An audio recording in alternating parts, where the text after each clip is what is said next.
afternoon. Thank you all for being here.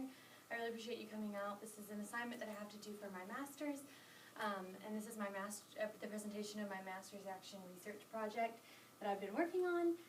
So I'm really grateful that you all could come out because I think this will pertain to some of the things that we do as specials and as Spanish teachers in our school and in our district. So I hope that this will be informative, but also maybe helpful in some of our practice. So my Master's Action Research Project, or MARP, covered the idea of addressing station teaching, and specifically in a high school classroom. We see it a lot in elementary classrooms. I, for one, use it a lot here at the elementary school and had not used it so much in a high school setting. So, and I know that station teaching is not really a common strategy except in co-taught classrooms in high school and secondary settings. So I kind of wanted to explore the benefits of that in the secondary setting. And that's what this whole project was about, especially in regards to Spanish, though I think that a lot of the benefits that were found could certainly relate to really any content area.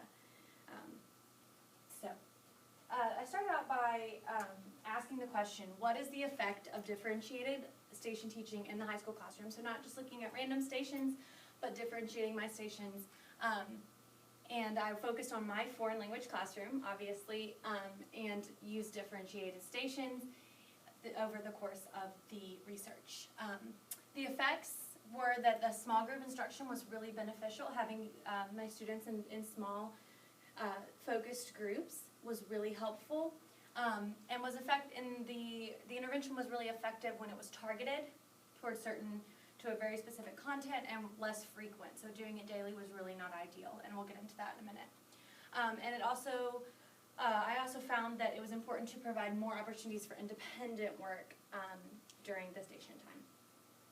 So I began by doing a literature review and setting up a background of the available literature for station teaching in relation to, just in general, but in relation also to foreign language, so Spanish or really any foreign language, and also then the idea of differentiated stations as opposed to just random stations.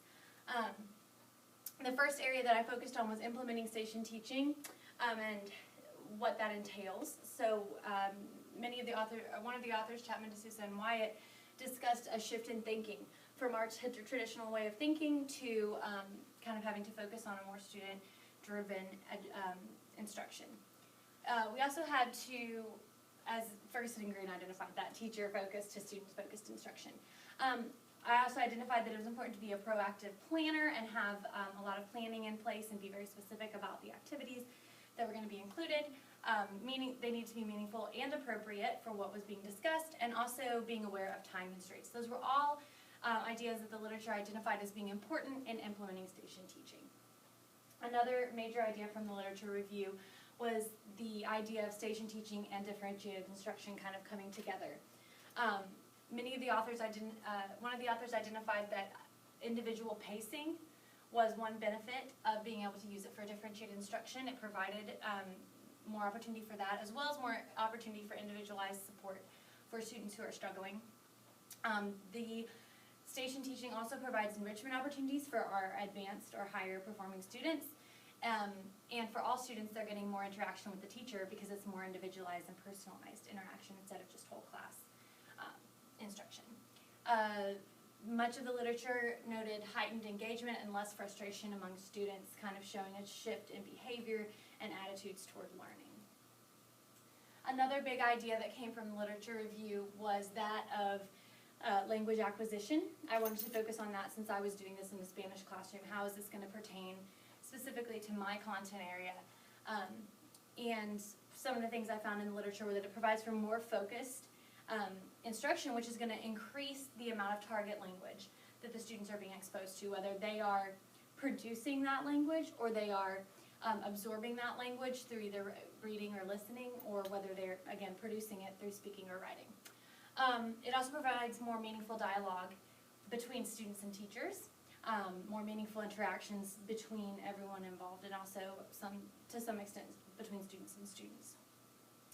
It also noted an improvement in social skills, which, as we know, when you're teaching a communicative skill, social skills are important. I can teach kids how to read Spanish all day long, but teaching them how to converse with someone, so those social skills are super important. It also lends itself well to appropriate tasks that are related to language learning. So there are lots of little games and things that maybe are not doable in an English class in a high school that are more acceptable in a high Spanish classroom. Also, it provides the opportunity for small chunks of content, which we try to do in Spanish anyway, chunking things into small attainable pieces. So my rationale for this research project was asking again the question, what is the effect of differentiated station teaching in a high school Spanish classroom? As I mentioned, this is a common strategy in elementary schools that I was kind of looking into seeing the effectiveness in a high school classroom. And it provided, my idea behind this was that it provides opportunities for differentiation, direct instruction, and independent small group work. All things that I think we're all trying to incorporate a little better into our classrooms. The description of this study, I did it at Boyle County High School. You all probably know where that is. And there were approximately where there is a student population of approximately 900 students in Danville, Kentucky. And it was in my Spanish 1 classroom. So primarily, as we'll get into, freshmen and freshmen. My participants were in my Spanish 1 classroom. I had 17 students, 10 female and 7 male. I had 14 ninth graders, 2 10th graders, and 1 12th grader. So I was, again, like I said, a lot of younger age students. There were 2 IEPs, or that should actually say 3 IEPs. But there were 3 IEPs for ADHD, 2 for ADHD, and then 2 for specified learning disability. So 1 student